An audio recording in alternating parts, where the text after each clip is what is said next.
खतौली में सपा राष्ट्रीय अध्यक्ष अखिलेश यादव के निर्देशानुसार चल रहे समाजवादी पीडीए चर्चा कार्यक्रम के अंतर्गत खतौली के समाजवादी पार्टी सत्यदेव शर्मा और पंकज सैनी द्वारा मोहल्ला शिवपुरी में आयोजित कार्यक्रम को मुख्य अतिथि समाजवादी पार्टी जिला अध्यक्ष जिया चौधरी ने संबोधित करते हुए कहा कि भाजपा सरकार में हर वर्ग दुखी है तथा जनता की भलाई व सम्मान देने का काम समाजवादी पार्टी सरकार ही कर सकती है। किसान, मजदूर, युवाओं तथा महिलाओं को अखिलेश यादव को मुख्यमंत्री बनाने के लिए आगे आना होगा। समाजवादी पीडीए चर्चा कार्यक्रम को सपा नेता जिया चौधरी और श्याम लाल बच्ची सैनी ने संबोधित करते हुए समाजवादी पार्टी कार्यकर्ताओं समर्थकों से 2027 में समाजवादी पार्टी सरकार बनाने के लिए एकजुट होकर मेहनत करने का आह्वान किया।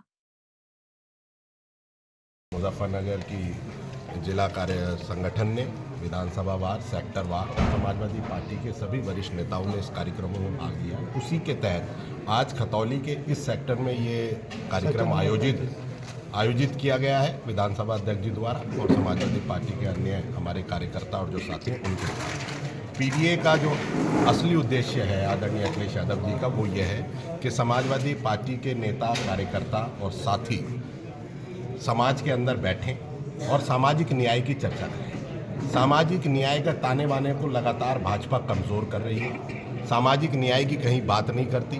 जनगणना कराने की कोई बात, जाति आधारित मांग पूरा देश कर रहा है, उसको कोई लागू नहीं करना चाहती है। दूसरी तरफ बिहार में नीतीश गवर्नमेंट ने जाति गणना कराई थी, लेकिन आज तक अब बीजेपी उनके साथ है तो संवैधानिक दर्जा उस जनगणना को भी नहीं दिया। जाति गणना जब तक नहीं होगी तो देश के अंदर क्या पता चलेगा कि कौन कितनी किसकी संख्या है। और समानता जब भी आएगी जब आप संख्या के आधार पर किसी को उसका हक दोगे।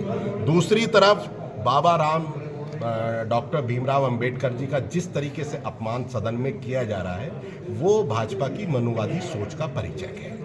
एक तरफ देश के गृह मंत्री बार बार उन पर टिप्पणी करते हैं, भाजपा उन मुद्दों को छूकर देखती है कि उसका परिणाम क्या आएगा, हमें नुकसान क्या होगा।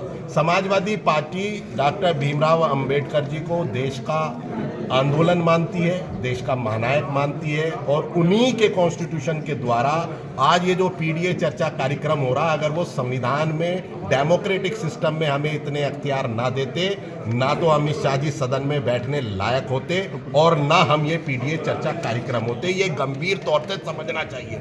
मैं दूसरी तरफ बात करना चाहता हूँ, गन्ना किसानों की लेकर मुजफ्फरनगर शुगर बाउल के तौर पर जाना चाहता है। पिछले 2 साल से बीजेपी की सरकार ने कोई गन्ने के दाम नहीं बढ़ाए, जो किसानों के साथ जाती है पूरी तरीके से। समाजवादी पार्टी इन पीडीए चर्चा कार्यक्रमों के तहत एक जन क्रांति लाना चाहती है, लोगों को जागृत करना चाहती है और उन पीड़ितों को जो सरकार के द्वारा पीड़ित वर्ग हैं उनके बीच में जाकर समाजवादी पार्टी उनको भरोसा दिलाना चाहती है कि वो अपने आप को अकेले न समझें। ठीक है।